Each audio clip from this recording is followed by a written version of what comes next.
Assalamualaikum warahmatullahi wabarakatuh. Kembali lagi bersama saya di channel Biosain.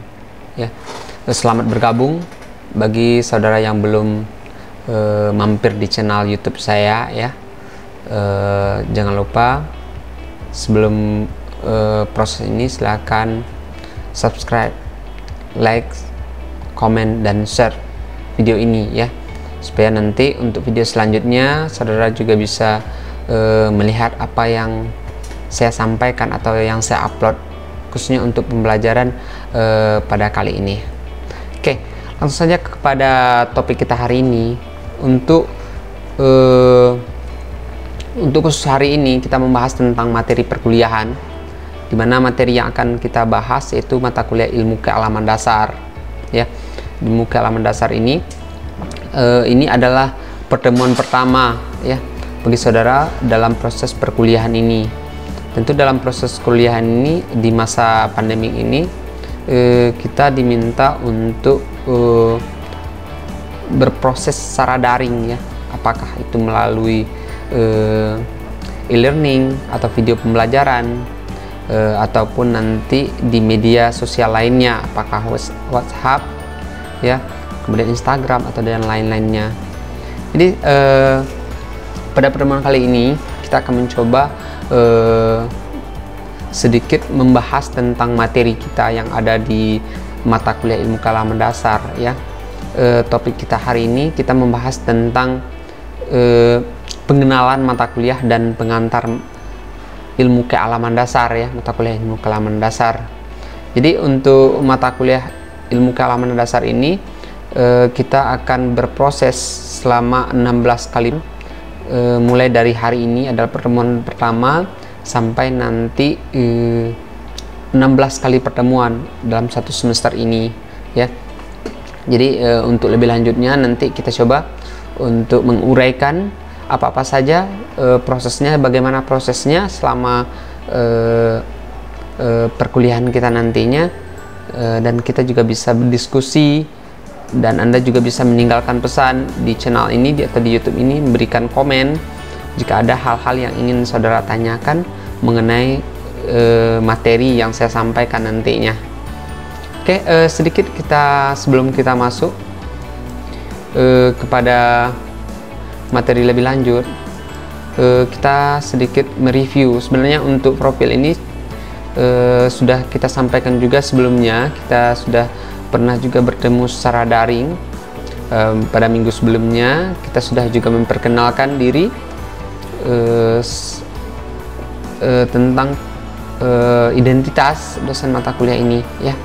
Oke, sedikit kita mereview untuk nama ya, barangkali Anda juga bisa melihat di portal atau di learning Anda juga terlihat nama Rivaldi Hendry. Kemudian Anda juga bisa nanti melihat mampir atau di channel saya atau di YouTube saya, itu nama channelnya Biosain ya. Beberapa hal yang mungkin Anda bisa lihat di sana, apakah menyangkut tentang materi kuliahan. Biasanya juga saya akan mengupload setiap materi perkuliahan yang akan kita laksanakan. Kemudian Anda juga bisa melihat di Instagram ya, Rivaldi Hendry nama Instagramnya. Kemudian di Facebook juga Anda bisa lihat, atau Anda juga bisa melalui email. Nanti seandainya ada hal-hal yang penting rasanya yang perlu Anda ingin tanyakan atau berupa tugas yang perlu Anda kirimkan, Anda juga bisa melalui email ini ya, email yang tertera di bawah ini. Oke, kemudian untuk personal skill ya, ini beberapa yang saya munculkan di sini.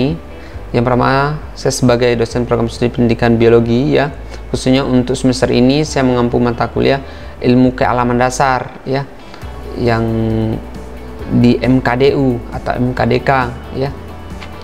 Kemudian sebagai pembina KSRPMI STK IPB Sumatera Barat ya, di sini juga saya selain sebagai staf pengajar, di sini saya juga membina KSRPMI. Jadi barangkali Anda juga bisa lihat kegiatan-kegiatan KSR yang ada di kampus kita untuk melihat aktivitas apa saja yang ada ya khususnya di unit KSR ini. Kemudian sebagai GM jurnal Rangkiang ya, jurnal pengabdian yang ada di kampus kita. Kemudian tim editorial jurnal juga di jurnal Biokoseta ini di jurusan biologi, kemudian laboratorium biologi ya. Itu personal skill ya, ataupun aktivitas yang saya lakukan. Kemudian sedikit saya mengutip dari Christopher Columbus ya. Ini sebagai motivasi aja bagi saudara. Di sini Christopher Columbus mengatakan, kau tak akan pernah mampu menyeberangi lautan sampai kau berani berpisah dengan daratan. Ya, ini beberapa ungkapan ya, ungkapan penting yang perlu kita ambil di sana. Kalau saya mendefinisikannya adalah tanda keberanian di sana. Kau tak akan pernah mampu menyeberangi lautan sampai kau berani berpisah dengan daratan. Artinya berani, berani di sini adalah sesuatu hal yang positif ya. Hal yang positif artinya berani mencoba sesuatu hal yang baru ya. Bukan berani nekat. Itu hal yang berbeda sekali ya. Berani dengan nekat itu berbeda. Kalau berani itu memiliki tujuan dan memiliki pegangan ya. Kalau nekat bisa saja memiliki tujuan tapi tidak memiliki pegangan ya. Seandainya ini dari kata-kata ini, kau tak akan pernah mampu menyeberangi lautan ya. Kalau kita menyeberangi lautan tentu dibutuhkan keberanian di sini. Tentu kita harus mempunyai modal ya. Modal apakah nanti perahu ataupun kapal ya. Itu suatu pegangan bagi kita. Kita tidak hanya berani saja tanpa ada pegangan, itu namanya nekat ya. Itu kalau kita bawakan di dalam proses kehidupan kita, marilah kita mencoba untuk keluar dari zona nyaman kita, untuk mencoba hal-hal yang baru, untuk mengembangkan ide-ide kita yang baru, sehingga kita merasa kehidupan kita itu lebih bermakna ya. Oke, itu hanya sekilas motivasi saja bagi kita, bagaimana kita berusaha lebih baik lagi dari sekarang ya. Kita tidak hanya statis dengan kondisi kita yang ada sekarang ini. Tentu kita ingin lebih ya, apakah dari segi, bagi saudara dari segi akademis, kalau kita berada di strata misalkan dengan nilai yang standar, sekarang saatnya kita untuk mencoba untuk lebih baik lagi. Untuk memperoleh nilai yang lebih baik lagi tentu harus ada usaha yang maksimal untuk memperolehnya itu. Oke. Kemudian kita langsung pada pembahasan kita hari ini tentang mata kuliah ilmu kealaman dasar ya. Mungkin bagi saudara bertanya ya, ilmu kealaman dasar itu kenapa sih kita perlu belajar ya? Kita perlu belajar ilmu kealaman dasar ya. Tentu ini ada dasarnya ya. Ada dasarnya. Apa dasarnya? Ini berdasarkan keputusan Direktorat Jenderal Pendidikan Tinggi Departemen Pendidikan Nasional Republik Indonesia nomor 44/Dikti/Kep 2006 ya. Apa bunyinya di sana? Bahwasanya dalam mata kuliah ilmu kealaman dasar itu mahasiswa itu dituntut untuk menjadi ilmuwan yang profesional, yang berpikir kritis, kreatif, sistemik, dan ilmiah ya. Kemudian berwawasan luas, etis, estetis, serta memiliki kepedulian terhadap pelestarian sumber daya alam dan lingkungan hidup, serta mempunyai wawasan tentang perkembangan ilmu pengetahuan dan teknologi, serta dapat ikut berperan secara dalam memecahkan suatu masalah lingkungan hidup secara arif ya. Artinya di sini setelah kita melaksanakan proses pembelajaran ini, kita diharapkan mampu menjadi seorang ilmuwan yang profesional ya, mampu berpikir kritis ya. Kita harus kreatif, kemudian sistemik. Tentu sistemik ini alur yang jelas ya. Kalau secara ilmiah jelas aturan ilmiahnya seperti apa ya. Itu kemudian kita juga memiliki nilai-nilai yang lain yang terkandung dalamnya, etis, estetik ya, yang perlu kita kembangkan dalam memperoleh ilmu pengetahuan itu sendiri ya. Kemudian dasarnya berikutnya itu berdasarkan keputusan Menteri Pendidikan dan Kebudayaan nomor 0212/1982 tentang pedoman kurikulum perguruan tinggi. Ya, apa bunyinya di sana? Bahwasanya ilmu kealaman dasar itu sebagai mata kuliah dasar umum merupakan mata kuliah wajib bagi mahasiswa kelompok ilmu sosial ya. Sebenarnya untuk mata kuliah ilmu kealaman dasar ini tidak hanya diajarkan untuk jurusan ilmu alam atau IPA saja yang mempelajari tentang ilmu kealaman dasar ini, namun semua program studi khususnya di kampus kita semuanya itu belajar ya, wajib belajar mata kuliah ilmu kealaman dasar ini, meskipun dia termasuk ke dalam MKDU atau MKDK, mata kuliah yang umum ya, yang bersifat umum, sama halnya nanti seperti ISBD. Kemudian mata kuliah lainnya yang wajib saudara ikuti khususnya di kampus kita ini ya. Kemudian kita lanjut.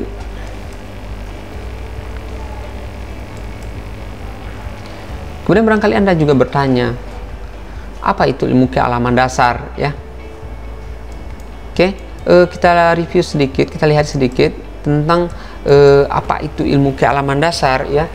Ilmu kealaman dasar itu mengajarkan ya tentang pengetahuan dasar manusia dalam mempelajari alam semesta secara universal ya. Artinya bahwasanya bidang kajian ilmu kealaman dasar itu memberikan konsep-konsep dasar saja ya, konsep-konsep dasar secara menyeluruh, secara universal ya, bukan memberikan suatu konsep yang spesifik, namun memberikan gambaran secara luas ya.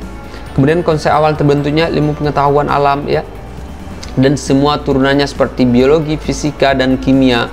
Konsep-konsep itulah yang muncul dari ilmu kealaman dasar, akan dikembangkan lebih luas lagi. Apakah turunannya nanti di bidang sains ya, seperti biologi, kimia, ya, fisika, dan lainnya. Di bidang studi ini juga bisa saja biologi itu ada juga turunannya, sehingga memiliki ilmu pengetahuan yang spesifik juga ya. Kemudian ilmu kealaman dasar itu memiliki disiplin ilmu yang bersifat relatif dan dapat berubah sesuai dengan kemajuan peradaban manusia ya. Tentu ini penyesuaian tentang lingkungan, tentu semakin ke depan ilmu pengetahuan ini akan selalu berkembang ya. Artinya tidak pernah statis, ilmu pengetahuan itu selalu dinamis ya. Dari masa ke masa itu pasti ada pembaruannya ya. Misalnya saja sekarang dari zaman dahulu kemajuan teknologi itu kita lihat semakin hari semakin luar biasa sekali ya, apalagi di bidang IT itu sangat terlihat sekali perbandingannya dari waktu ke waktu ya. Oke, kita lihat apa sih manfaatnya ya. Mungkin Anda juga bertanya, apa sih manfaatnya kita mempelajari ilmu kealaman dasar ini ya. Ini ada beberapa hal, kita lihat dulu manfaatnya. Yang pertama, dengan adanya ilmu kealaman dasar ini akan timbul berbagai macam ilmu pengetahuan lainnya ya, yang merupakan perkembangan dari ilmu kealaman dasar ini ya. Seperti yang saya sampaikan sebelumnya, bahwasanya konsep-konsep dasar yang dibentuk di dalam ilmu kealaman dasar itu akan menjadi rujukan ya bagi melakukan penemuan-penemuan lainnya di bidang ilmu lainnya, sehingga menghasilkan suatu kemajuan ya, ilmu pengetahuan yang baru. Kemudian selanjutnya, ilmu pengetahuan kealaman dasar ini mengajarkan manusia untuk menciptakan teknologi yang menunjang kehidupannya, mempermudah aktivitasnya, sehingga menghasilkan kenyamanan terhadap lingkungan. Jelas ya, kalau kita lihat sekarang ini dengan perkembangan ilmu pengetahuan ya, khususnya ilmu pengetahuan dan teknologi iptek ini, jelas terasa sekali ya berbagai akses yang dapat kita peroleh secara mudah ya. Apapun informasi yang ada di luar sana kita bisa mengakses ya, melalui jaringan internet ya, berbagai fenomena yang terjadi di luar sana, kejadian-kejadian ataupun ilmu-ilmu yang baru kita bisa mengakses langsung dan kita memperoleh ilmu pengetahuan. Itulah fungsinya teknologi bagi kita ya. Tentu ini pemanfaatan teknologi ini tentu didasarkan kepada pemanfaatan yang positif ya. Artinya kita mempergunakan teknologi ini secara baik ya dalam kehidupan kita sehari-hari. Oke, selanjutnya itu fungsinya itu mengajarkan manusia untuk bertahan dengan kondisi alam yang kurang bersahabat ya. Dengan kemajuan teknologi ini juga bisa kita manusia itu mampu untuk mempertahankan dirinya terhadap lingkungan ekstrim ya. Artinya gini, misalkan saja kita yang berada di daerah Sumatera Barat ini ya, salah satu fenomena alam yang mungkin tidak akan pernah bisa kita hindari ataupun bisa kita hentikan seperti gempa bumi ya. Gempa bumi yang daerah kita yang sangat rawan dengan adanya gempa bumi. Tentu ini dengan adanya ilmu keamanan dasar ini, dengan perkembangan yang pesat ya, mengajarkan kita bagaimana kita mampu bertahan hidup dengan kondisi yang ada ya, dengan bencana yang boleh dikatakan tidak tahu kita kapan akan terjadinya bencana itu, tapi kita tetap waspada ya. Apa yang dilakukan manusia ya, khususnya untuk daerah Sumatera Barat ya, Padang khususnya, tentu ini karena daerahnya rawan gempa, tentu muncullah suatu ide ya, suatu pengetahuan bagaimana solusinya untuk menghindari atau mengurangi ya korban jiwa. Ini salah satunya dengan membangun ya, membangun bangunan yang anti gempa. Apakah pondasinya ya, dari segi pondasinya, apakah tiangnya yang perlu, ataukah bagian atapnya yang perlu. Ini ya, dengan adanya pemanfaatan ini kita mampu mengurangi terjadinya kecelakaan ya, ataupun mengurangi korban jiwa di sini. Itulah salah satu fungsinya.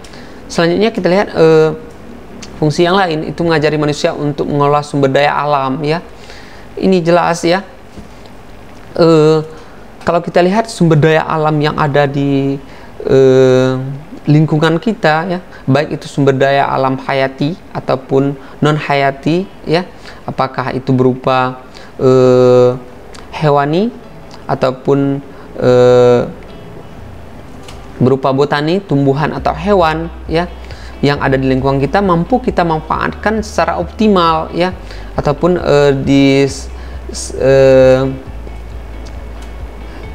sumber daya alam non hayati ya, misalkan minyak bumi dan gas alam, mampu kita manfaatkan secara maksimal. Ini terlihat perkembangan teknologi saat ini kalau kita bandingkan dengan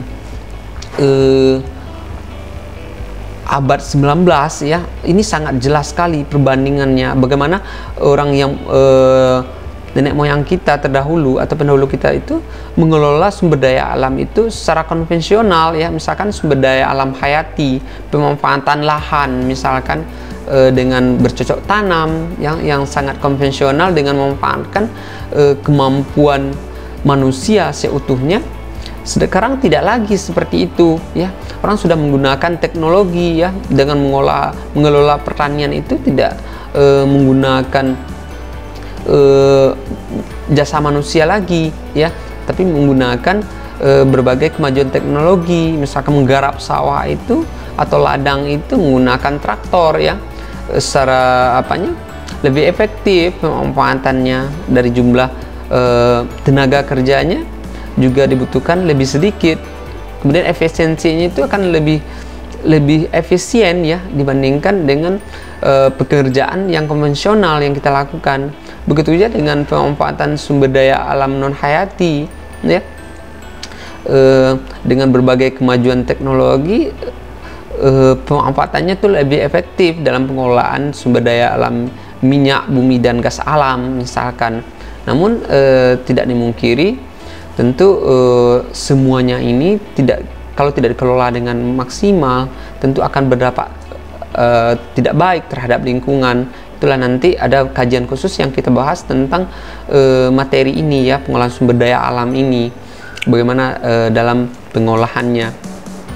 Kemudian selanjutnya kita lihat tentang masih manfaatnya, itu mengajari manusia untuk lebih beradab dalam menjalani hubungan sama manusia dan lingkungan. Jelas ya, kita itu diajarkan bagaimana kita berperilaku ya, apakah itu sama manusia ataupun dengan tumbuhan ataupun lingkungan kita harus memiliki adab ya, adab perilaku terhadap sama manusia. Jelas ya, kita saling menghargai, saling menghormati sama manusia, bagaimana kita bertutur sapa ya, dengan nilai-nilai budaya. Tentu ini perlu kita jaga nilai-nilai itu. Dan terhadap lingkungan juga kita perlu menjaga adab terhadap lingkungan. Adab seperti apa ya? Terhadap tumbuhan, terhadap hewan, terhadap tanah, air, ya, udara. Tentu kita harus beradab ya.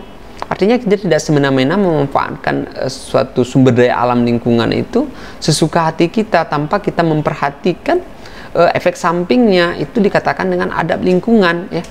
Seandainya misalkan Anda buang sampah sembarangan ya, itu adab yang kurang baik ya, sehingga Anda buang sampah sembarangan, menyumbat selokan ya, kemudian mengakibatkan banjir. Apa efek sampingnya? Tentu efek sampingnya terhadap kita lagi ya, akan berdampak.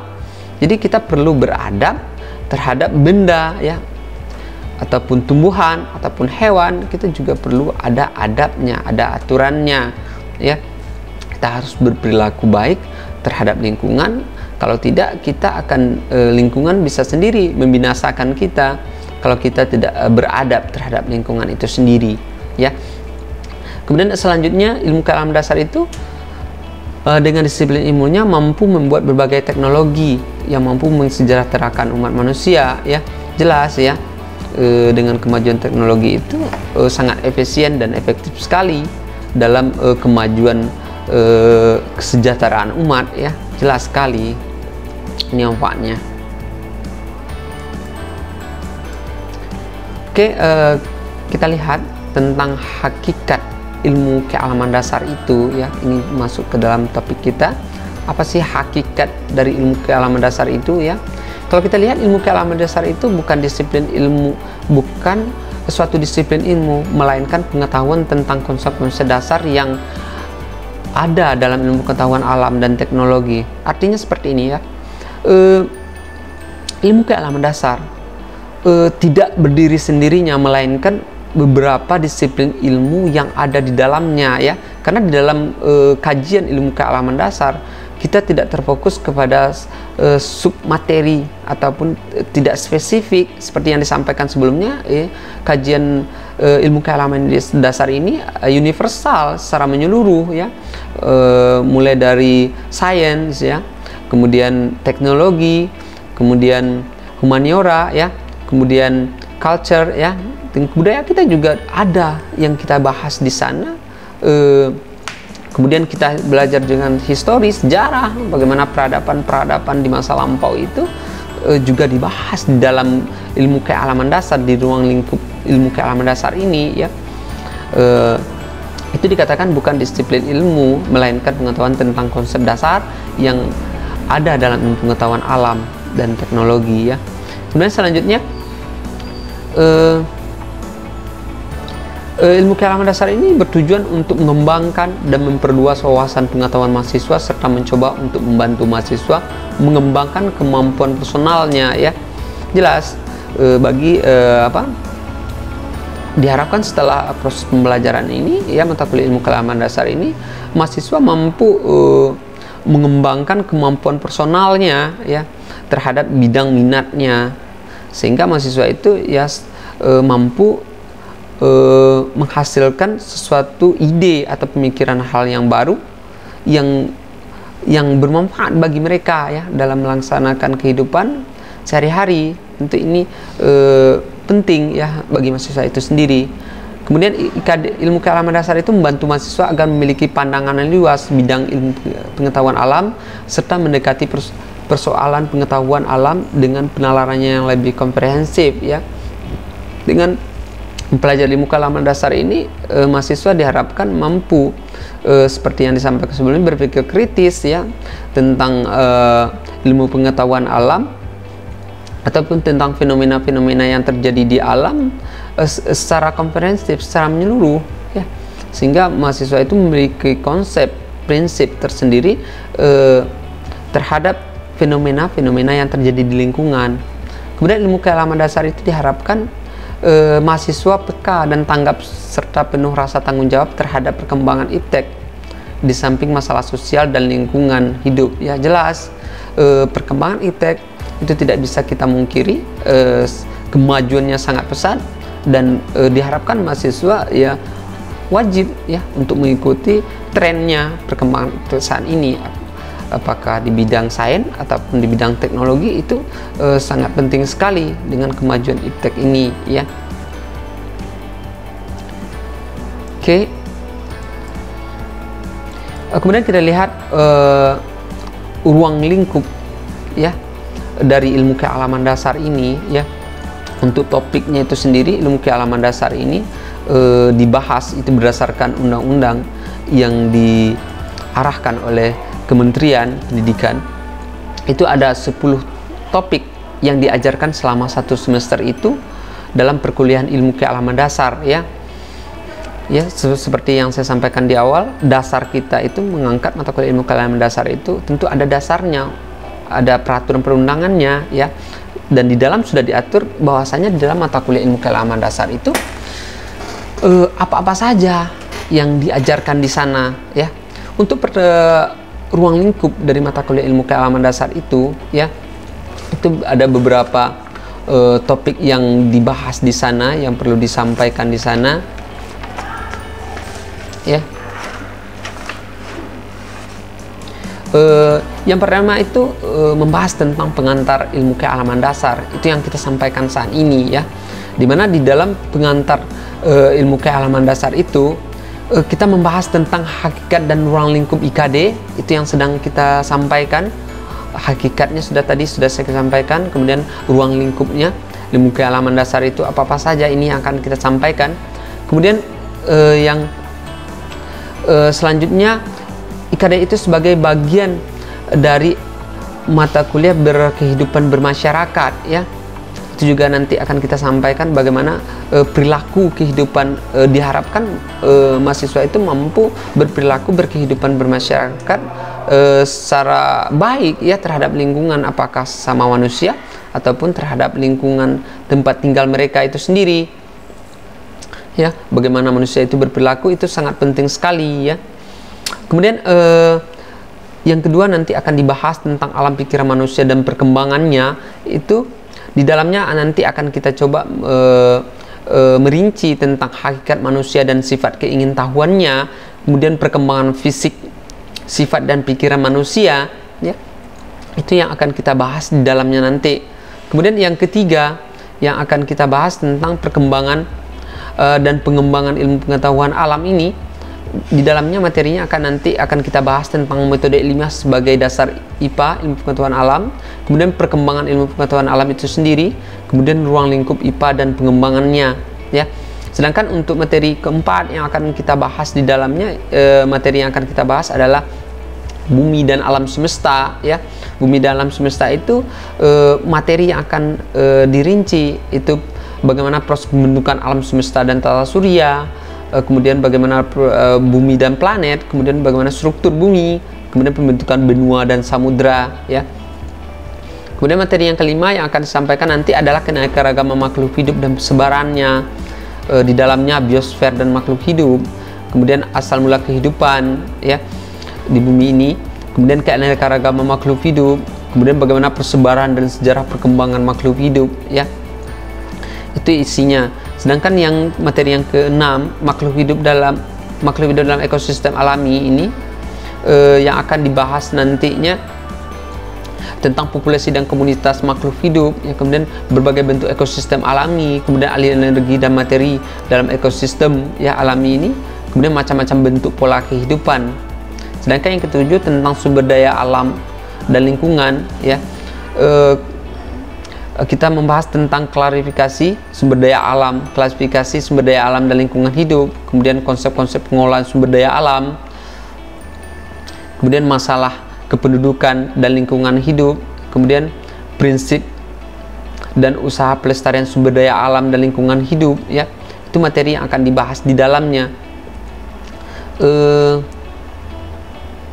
Untuk materi yang ke-8, ya, materi yang ke-8, ilmu pengetahuan alam dan teknologi bagi kehidupan manusia.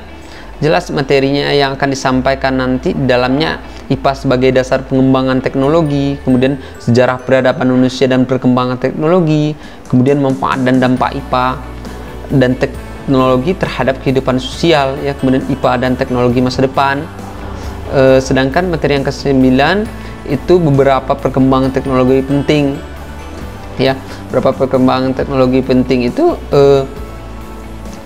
kita membahas tentang bioteknologi, ya. Perkembangan bioteknologi itu seperti apa, kemudian teknologi informasi, kemudian teknologi kearifan lokal, ya.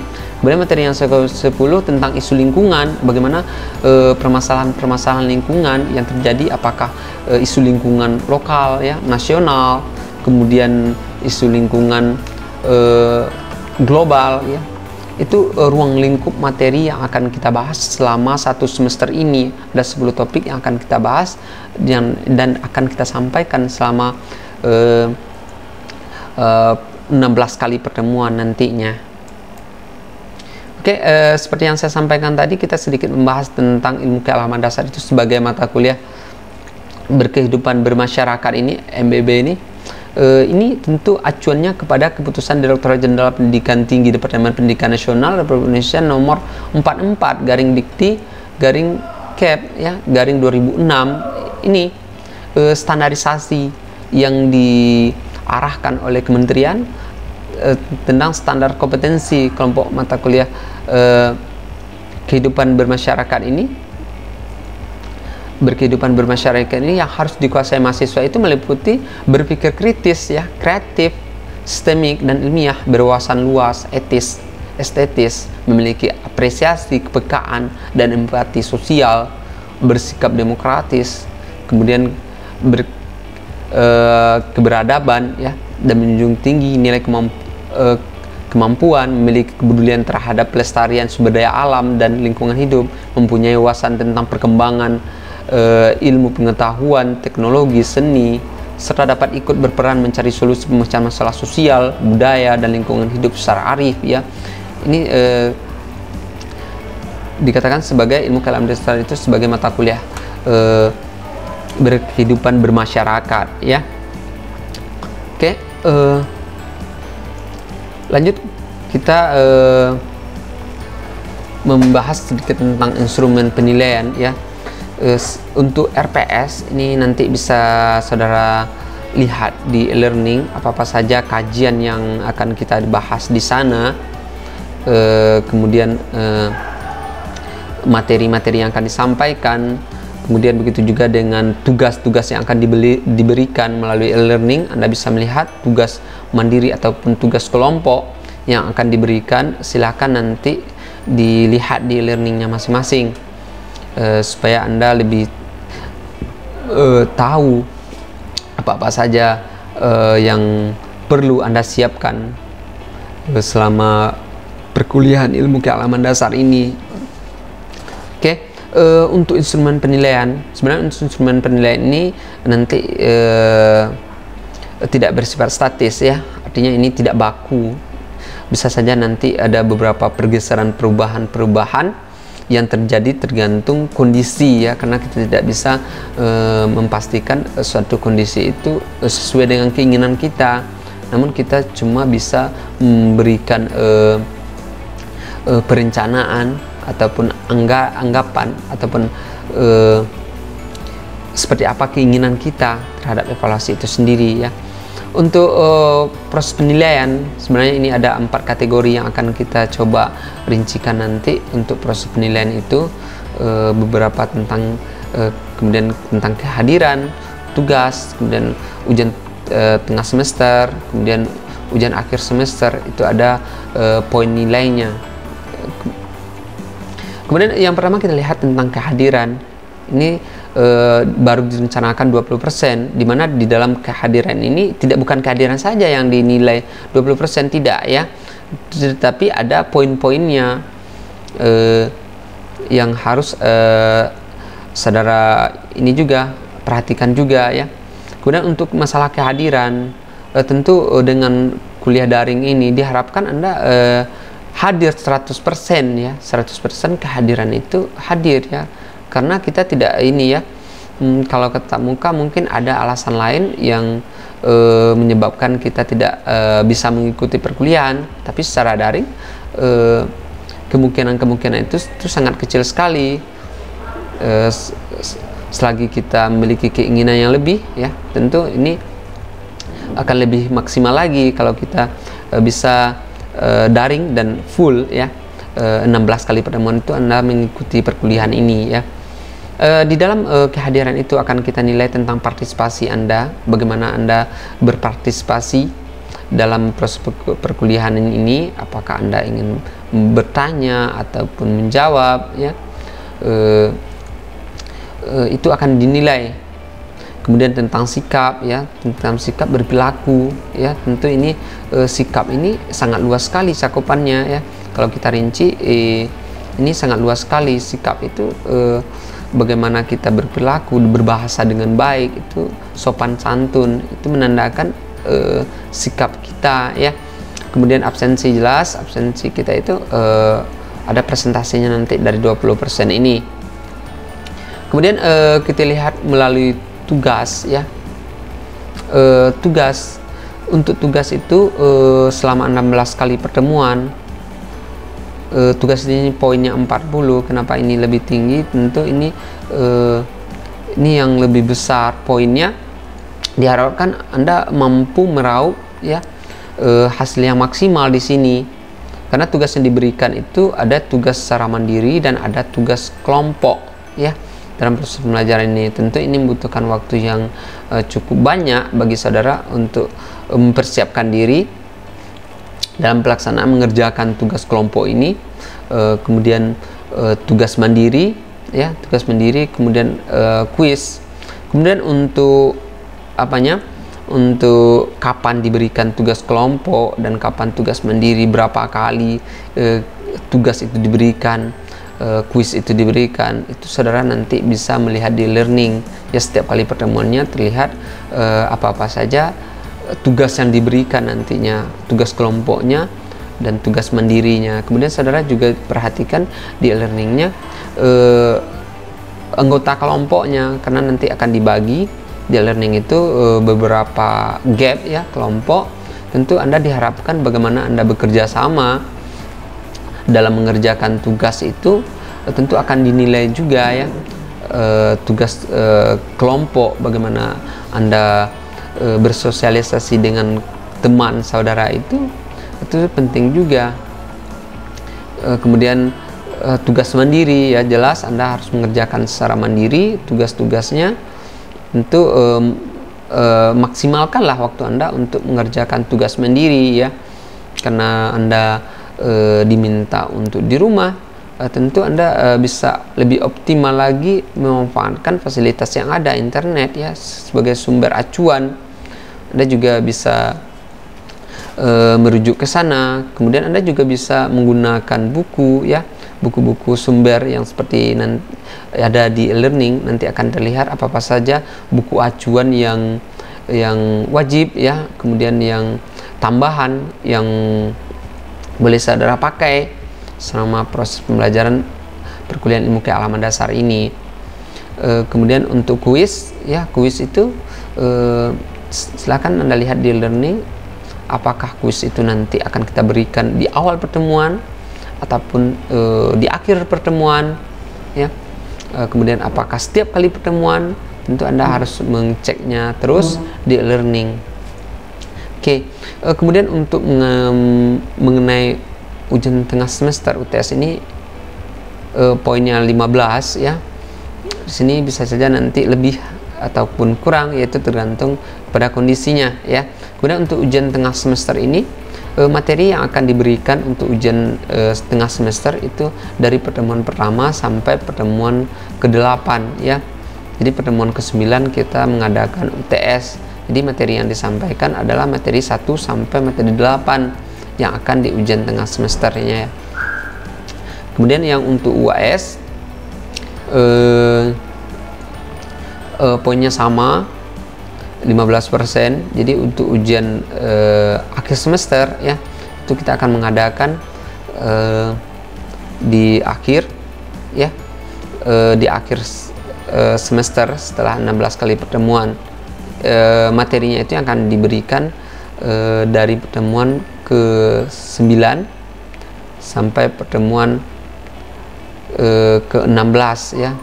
Kemudian satu lagi yang termasuk ke dalam tugas ya, ini kita juga akan mengadakan ada namanya review jurnal. Di sini juga nanti akan masuk ke dalam review jurnal ya. Itu untuk asesmen penilaian untuk 1 semester ini. Jika ada pertanyaan silahkan nanti Anda tanyakan langsung, ataupun Anda juga bisa meninggalkan di ini, di channel di YouTube ini. Anda bisa berikan komen di sana juga, Anda bisa kita bisa sharing di sana, dan juga kita bisa di grup ya. Kemudian Anda juga bisa di learning, kita bisa diskusi di sana tentang perkuliahan kita 1 semester ini. Oke, untuk materi pertama mungkin itu yang perlu saya sampaikan. Jadi silahkan saudara selalu aktif di learning ya. Mengenai tugas, perlu juga saya ingatkan untuk deadline tugas itu ya, Anda maksimalkan lah. Kalau kita memberikan waktu tenggatnya ada 1 minggu atau 1 hari ya, Anda harus memaksimalkan waktu itu, karena itu termasuk kepada sikap Anda ya. Itu disiplin ya, sikap disiplin Anda itu bagaimana Anda disiplin mengerjakan tugas sesuai dengan waktu yang telah diberikan, tugas dengan tepat waktu. Oke, barangkali mungkin itu saja yang perlu kita sampaikan. Kita cukup sampai di sini. Silahkan nanti untuk lebih lanjutnya saudara bisa kontak di media sosial yang sudah saya berikan tadi ya. Oke, sekian saja materi hari ini, kita cukupkan. Kita akhiri dengan wabillahi taufiq wal hidayah. Assalamualaikum warahmatullahi wabarakatuh.